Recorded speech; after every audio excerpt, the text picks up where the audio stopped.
ದೇವ್ರ ಹತ್ರ ಕರ್ಕೊಂಡು ಹೋಗಿ ಅಮ್ಮನ. ದೊಡ್ಡ ನಾವು ಅಣ್ಣ ಹಿಡ್ಕೊಂಡು ಸಾಕಕ್ಕ, ನೀನು ಬಿಡು ಅಮ್ಮ ನೀನು ಬಿಡು, ಅಣ್ಣ ಹಿಡ್ಕೊಂತಾನೆ, ಬಿಡು ಬಿಡು.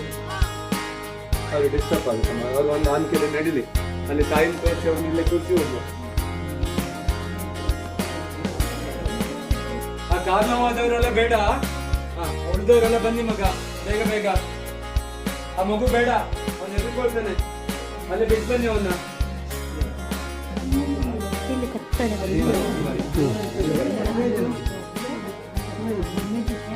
ಇಲ್ಲೆಲ್ಲ ಆದೀಶ್ ನೋಡ್ಕೊ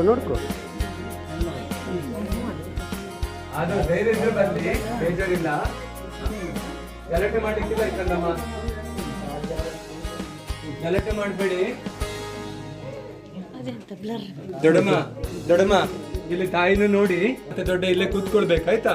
ನಾವು ಮತ್ತೆ ಕೆಳಗೆ ಹೋಗ್ತೇವೆ. ಮುಂದೋಗಿ ಈಗ ದೊಡ್ಡಮ್ಮ, ಕೆಳಗೆ ಬೇಡ ನೀವು, ಇಲ್ಲಿ ತಾಯಿ ನೋಡಿ, ನಾ ಬಂದೆ, ಕತೆ ಹೇಳ್ತಾನೆ, ಬನ್ನಿ.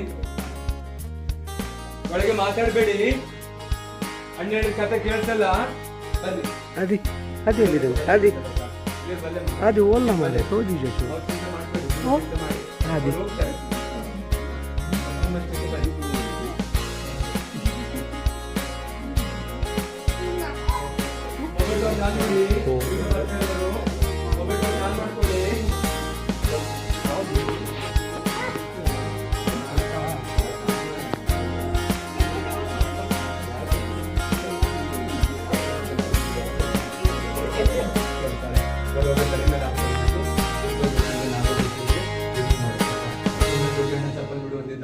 ನಿಮ್ದು 5 ಕಾಲು ಗ್ರೌಂಡ್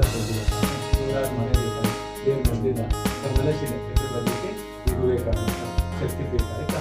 ಶಕ್ತಿಪೀಠ ಅಂದರೆ ಆದಿಶಕ್ತಿಯಾಗಿ ಬಂದಿರೋದು.